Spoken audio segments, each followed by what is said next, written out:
तो हेलो दोस्तों, पुनः आपका स्वागत है आपके YouTube channel science study centre Pusa में। और पुनः हम लेकर आए हैं अगले सीरीज जो PYQ सीरीज है, प्रीवियस ईयर क्वेश्चन सीरीज है, जो चैप्टर है विद्युत धारा। और इससे संबंधित जो विभिन्न प्रकार के कॉम्पिटिटिव एग्जाम में जो प्रश्न पूछे गए हैं, जैसे RRB का ग्रुप डी है, NTPC है, उसके अलावा ALP है, बिहार पुलिस है, CRE 1 है, 2 है, 3 है, इन सब में जितने भी इस चैप्टर से संबंधित प्रश्न पूछे गए हैं, उन सभी के बारे में हम लोग डिस्कशन करेंगे। तो चलिए अगले प्रश्न को देखते हैं। तो देखिए आगे प्रश्न देखते हैं। पहला प्रश्न है विद्युत धारा उत्पन्न कर सकती है, और ये NCERT का एग्जाम्पल प्रश्न है। ऑप्शन ए में कह रहा है केवल तापीय प्रभाव, हीटिंग इफेक्ट, केवल रासायनिक प्रभाव, केमिकल इफेक्ट, केवल चुंबकीय प्रभाव, मैग्नेटिक इफेक्ट, और डी में कह रहा है एक से अधिक। तो विद्युत धारा उत्पन्न करते हैं चुंबकीय प्रभाव भी, तापीय प्रभाव भी, और रासायनिक प्रभाव। इसका जो राइट आंसर होगा एक से अधिक होगा, जो ऑप्शन डी में है, और option D is right answer.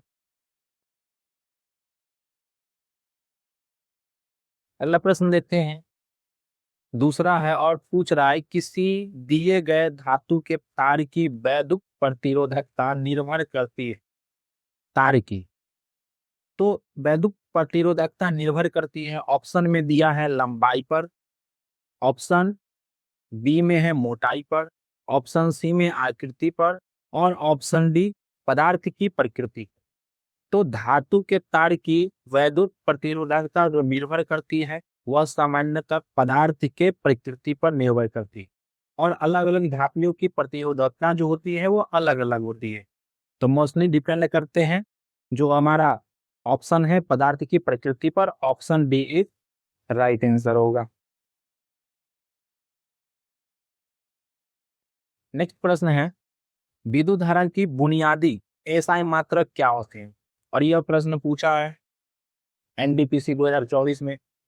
तो विद्युत धारा का बुनियादी एसआई मात्रक जो होते हैं, यह मात्रक क्या होते हैं, तो ऑप्शन ए में दिया है एम्पियर, ऑप्शन बी में दिया है जूल, ऑप्शन सी में दिया है न्यूटन, और ऑप्शन डी में दिया है वाट। तो विद्युत धारा का एसआई मात्रक जो होते हैं वह होते हैं एम्पियर, और ऑप्शन ए में है, तो option A is right answer होगा। पुनः अगला प्रश्न कहता है तीसरा, आवेश प्रवाह की दर को क्या कहा जाता है, और ये ग्रुप डी में पूछा गया प्रश्न है 2023 के एग्जाम में। ऑप्शन ए में है बल, ऑप्शन बी में है विद्युत धारा, ऑप्शन सी में है विद्युत शक्ति, और ऑप्शन डी में है विद्युत क्षेत्र। तो आवेश प्रवाह की दर को सामान्यतः विद्युत धारा कहे जाते हैं, और विद्युत धारा कौन सा ऑप्शन है, तो ऑप्शन बी है विद्युत धारा, और विद्युत धारा राइट आंसर होगा। नेक्स्ट प्रश्न को देखते हैं।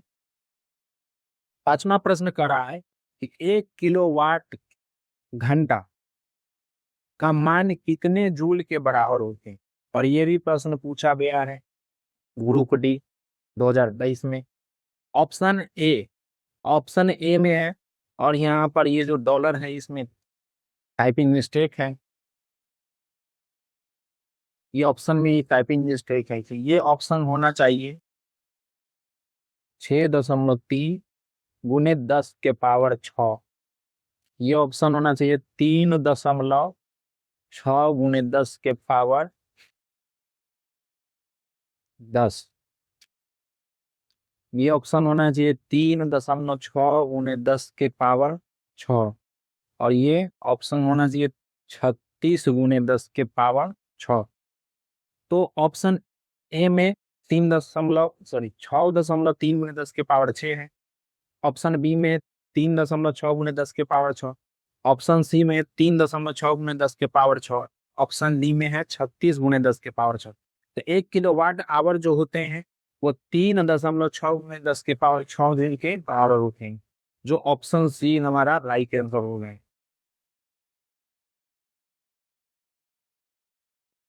छठा प्रश्न, अर्धचालकों का तापमान अर्धचालकों का तापमान बढ़ाने पर उसकी विद्युत चालकता पर क्या प्रभाव पड़ता।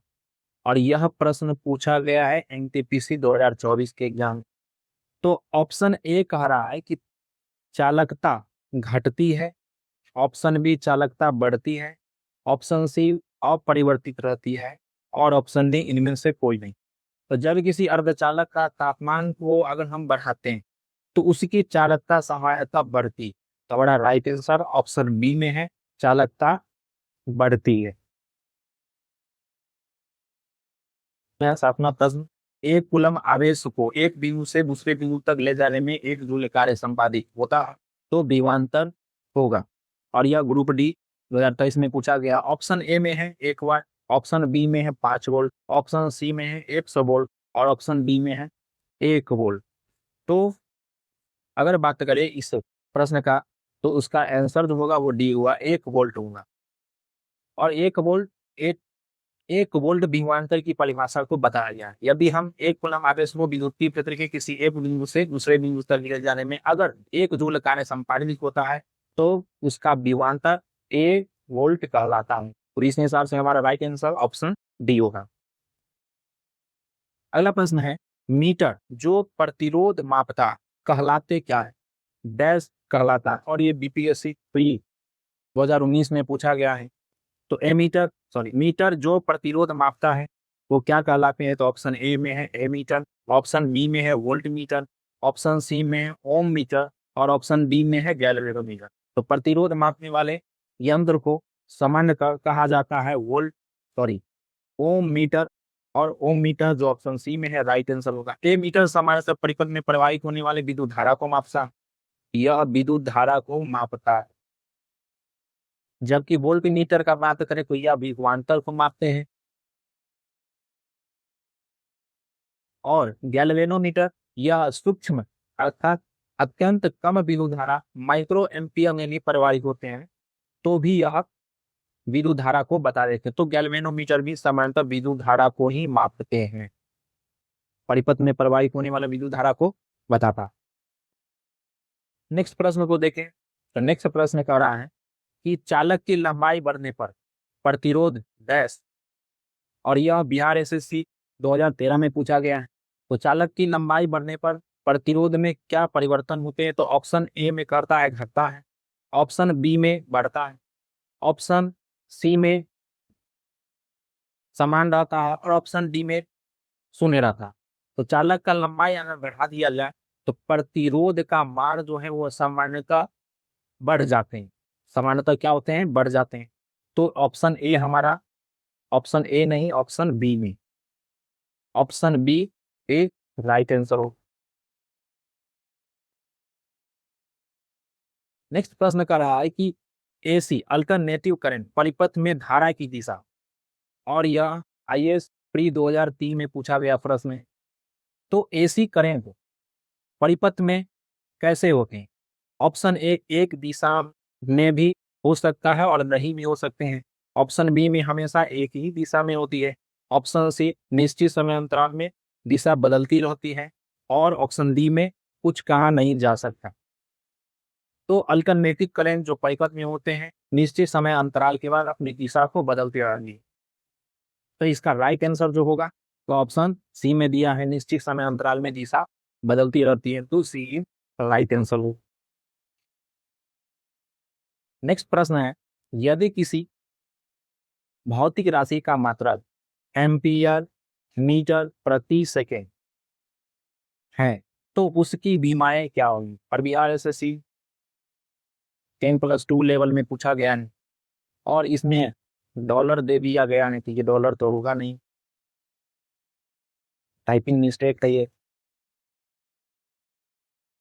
तो ऑप्शन ए में है एल टी, ऑप्शन बी में है एल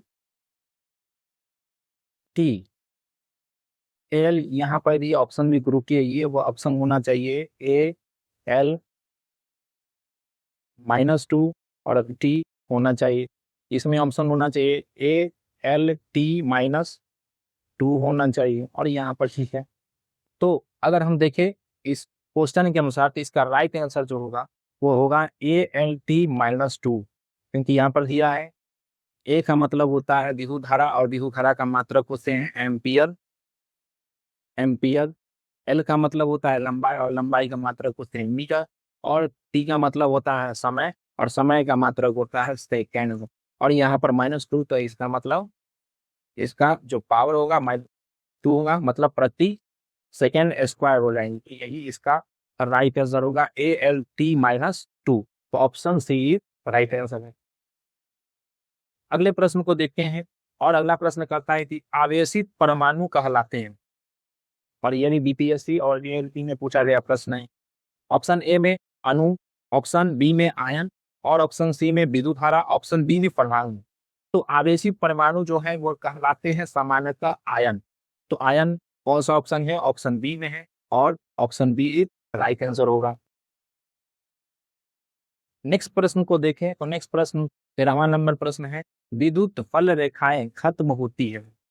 और ये भी बीपीएससी 2019 और ग्रुप डी में पूछा गया है। तो विद्युत बल रेखाएं ऑप्शन ए में कह रहा है कि धन आवेश से शुरू होकर ऋण आवेश में प्रवेश करती है। ऑप्शन बी ऋण आवेश से होकर धन आवेश में प्रवेश करेगी।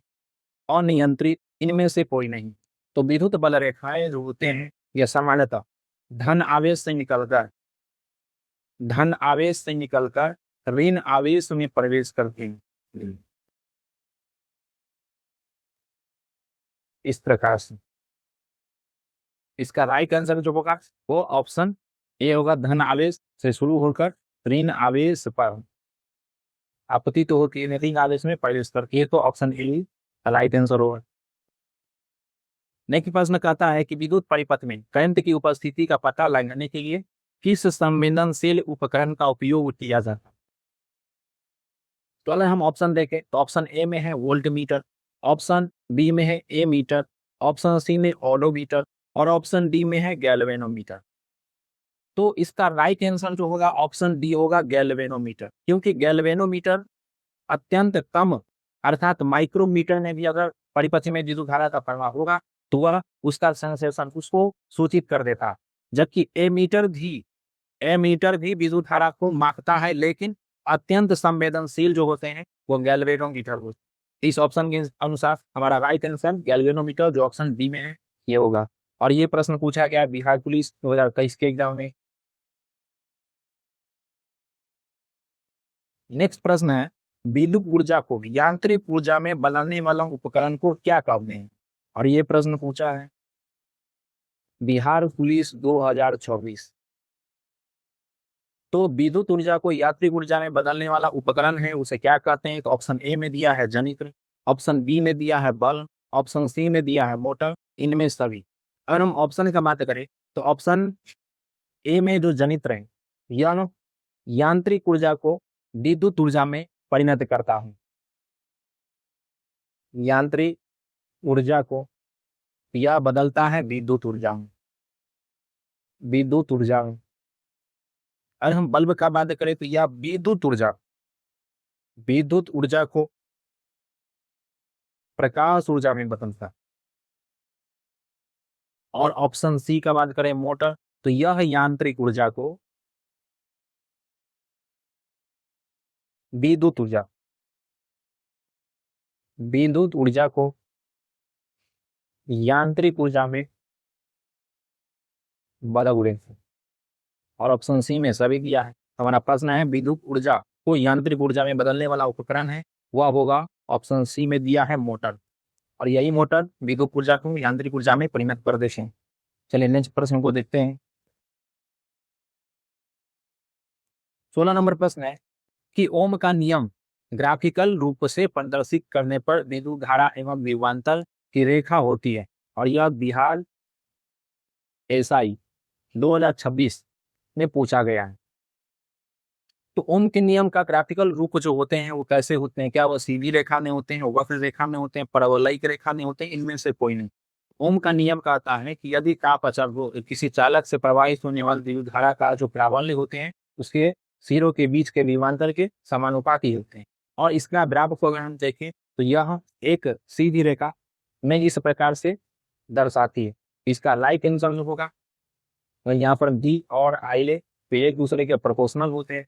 और यह जो है कि सीधी रेखा को प्रदर्शित करेगा, जो ऑप्शन ए में है, और option A is right answer होगा।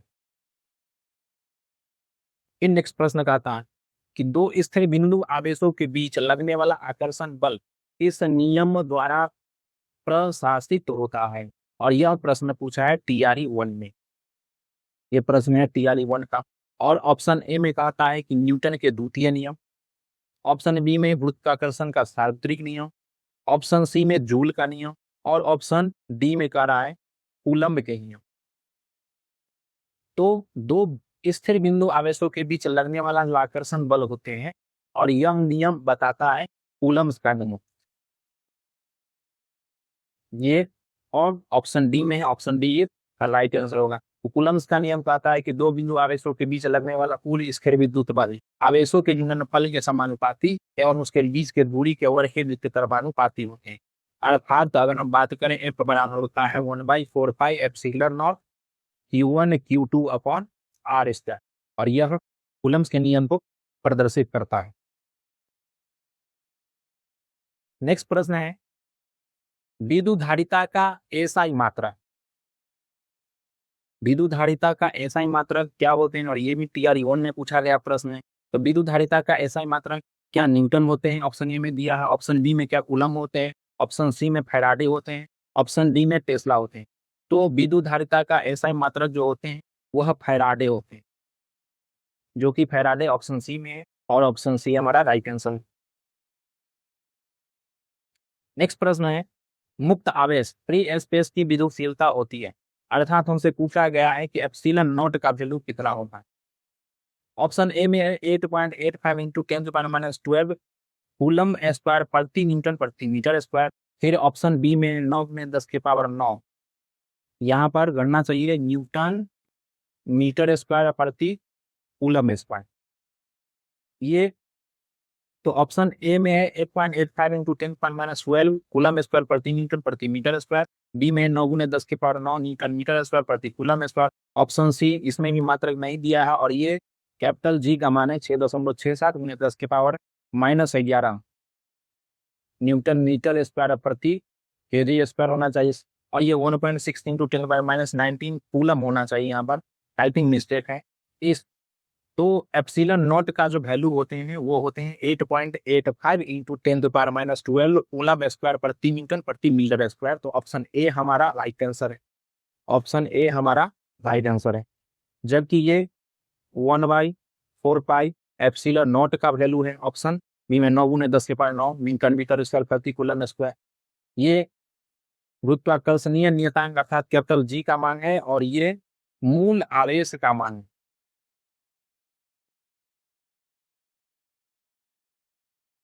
देखिए अब नेक्स्ट प्रश्न है 20 नंबर प्रश्न। जब 4 ओम के 4 प्रतिरोध को समांतर क्रम में जोड़ा जाता है तो समतुल्य प्रतिरोध कितना होगा, और एएलपी 2022 में पूछा गया प्रश्न है। तो जब हम प्रतिरोध को समांतर क्रम में जोड़ते हैं तो उसका फार्मूला क्या होता है कि इसका फार्मूला होता है 1/Rp = 1/R1 plus 1/R2 plus 1/R3 plus 1/R4। और इस पर हमें सभी प्रतिरोध का मान 4 ओम दिया है, और 4 प्रतिरोध इस प्रकार 1/4 प्लस 1/4 प्लस 1/4 प्लस 1/4 हो जाएंगे। ये ओम में आएगा, और इसका मात्रक सीम का फोर होगा, अर्थात 1 + 1 + 1 + 1, इसका मतलब 4/4 होंगे, जो कि आएगा ए ओम आएगा। इसका राइट आंसर जो होगा वो 1 ओम होगा। और ऑप्शन में देखें तो ऑप्शन ए में 4 ओम दिया है, ऑप्शन ए डी में 1 ओम दिया, ऑप्शन सी में 16 ओम, ऑप्शन डी में 1/4 ओम। इसका राइट आंसर 1 ओम होगा। तो ऑप्शन बी हमारा राइट आंसर होगा, 1 ओम। और ये प्रश्न एलटी में पूछा गया है, यहाँ पर कुछ टाइपिंग मिस्टेक है। तो नेक्स्ट प्रश्न को देखते हैं। अगला प्रश्न है 21 नंबर कि घरेलू उद्देश्य हेतु प्रयुक्त फ्यूज की रेटिंग डैश की सीमा में होती है। ग्रुप डी 2022 में पूछा गया प्रश्न है। ऑप्शन ए में 100 एम्पियर से 200 एम्पियर, ऑप्शन बी में 1000 एम्पियर से 2000 एम्पियर, ऑप्शन सी में है 1 एम्पियर से 10 एम्पियर, और ऑप्शन डी में है 500 एम्पियर से 1000 एम्पियर।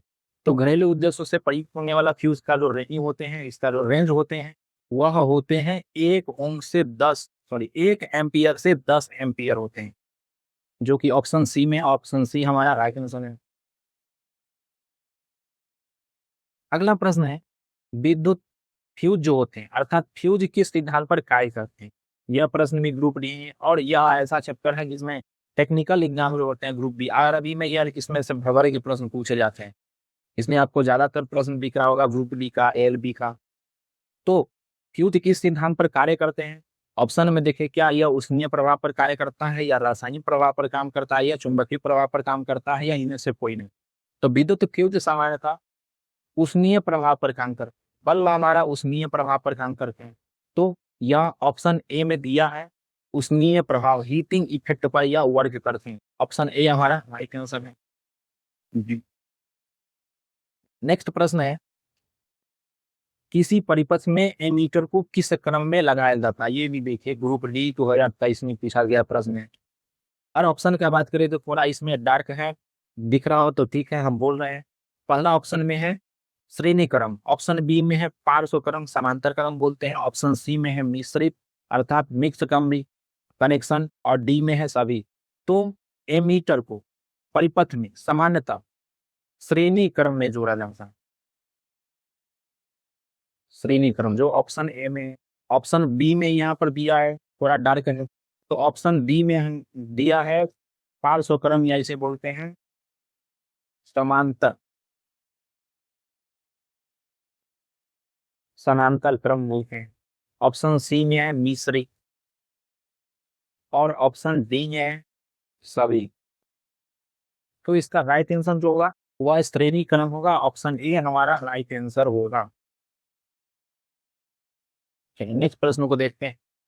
और नेक्स्ट प्रश्न कर रहा है कि सौर पैनल डैश ऊर्जा में रूपांतरित होता है। सौर पैनल में डैश ऊर्जा में रूपांतरित होते हैं, और यह भी ग्रुप डी 2022 में पूछा गया प्रश्न है।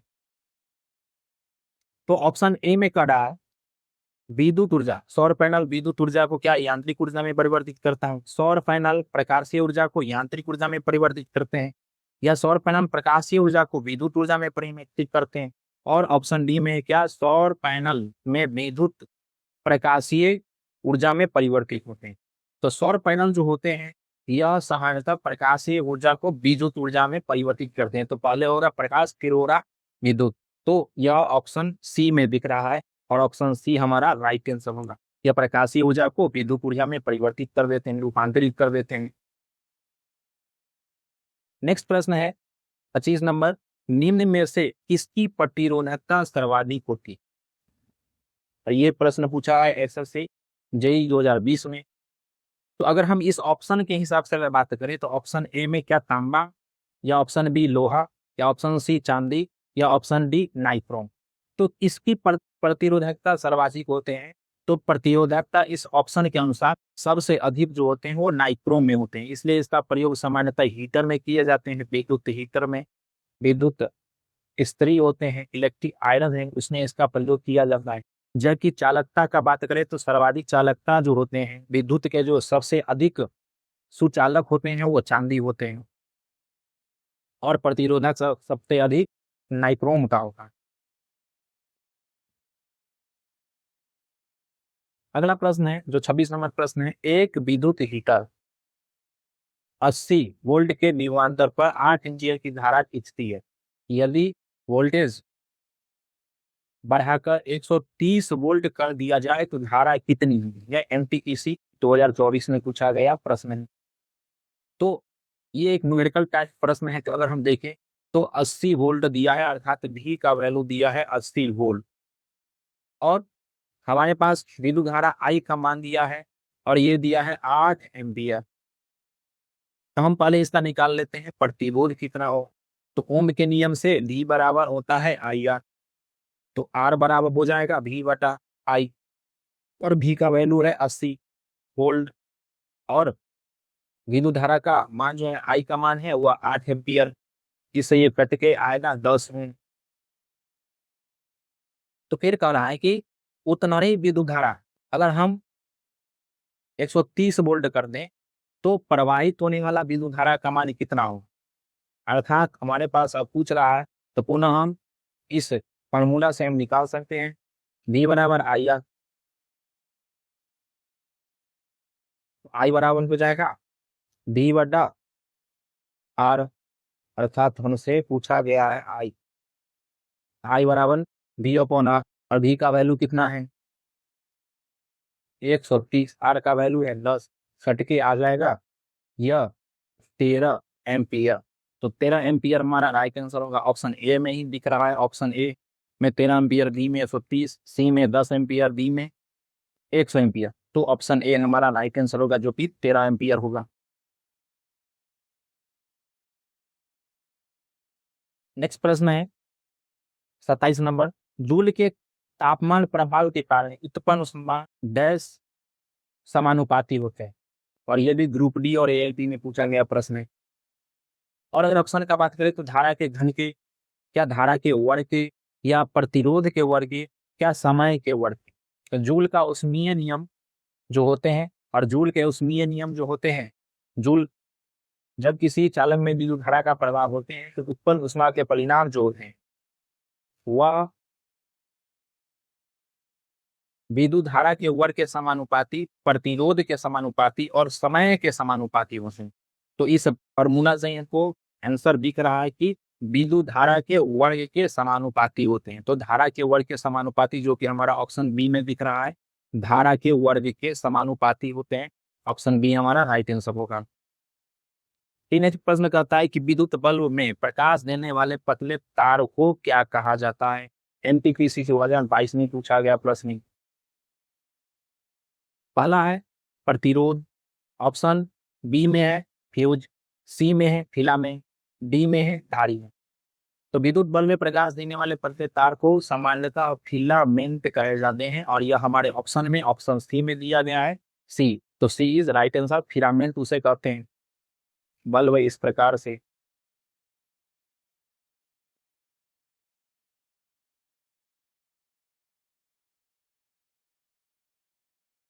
इसे फिलामेंट कहलाते हैं। और यह फिलामेंट सामान्यतः टंगस्टन धातु का प्रयोग किया जाता है। नेक्स्ट प्रश्न है, अगर किसी चालक का प्रतिरोध आधा कर दिया जाए तो उसमें मान हो जाएगा। और यह एलपी और एलपी का जो टेक्नीशियन का जो एग्जाम है 2018 में पूछा गया प्रश्न। अगर किसी चालक का प्रतिरोध आधा कर दिया है तो उत्पन्न ऊष्मा के परिणाम कितने होते हैं। उत्पन्न ऊष्मा जो होते हैं H बराबर होते हैं आई स्क्वायर आर टी, आई स्क्वायर आर टी। अगर हम आर को आधा कर दे तो यहाँ पर ये हो जाएगा पुनः आई स्क्वायर आर टी अपॉन 2। तो यह उत्पन्न ऊष्मा जो होंगे वो आधा हो जाएंगे। तो ऑप्शन हम देखते हैं, ऑप्शन ए में दिख रहा है आधा, बी में चौथाई, सी में 2 गुना और डी में 4 गुना। तो यह उत्पन्न ऊष्मा जो हो जाएंगे वो आधा हो जाएंगे। ऑप्शन ए हमारा है। 30 नंबर, एक आदर्श एमीटर का प्रतिरोध होता है, और यह प्रश्न पूछा है आरआरई जेई 2019 और ग्रुप डी 2022 में। ऑप्शन ए में कह रहा है क्या शून्य होते हैं, ऑप्शन बी में अनंत होते हैं, सी में धारा पर निर्भर करता है और डी में कोई नहीं। तो एक आदर्श एमीटर का जो प्रतिरोध होते हैं वो सामान्यतः शून्य होते हैं, और ऑप्शन ए में दिया है, ऑप्शन ए हमारा राइट आंसर है। अगला प्रश्न नहीं है, अब आज के लिए इतना ही। तो आने वाले जो नेक्स्ट सेशन है उसमें हम पुनः नए चक्कर के साथ प्रीवियस ईयर क्वेश्चन सीरीज लेकर आएंगे। तब तक के लिए थैंक यू, धन्यवाद।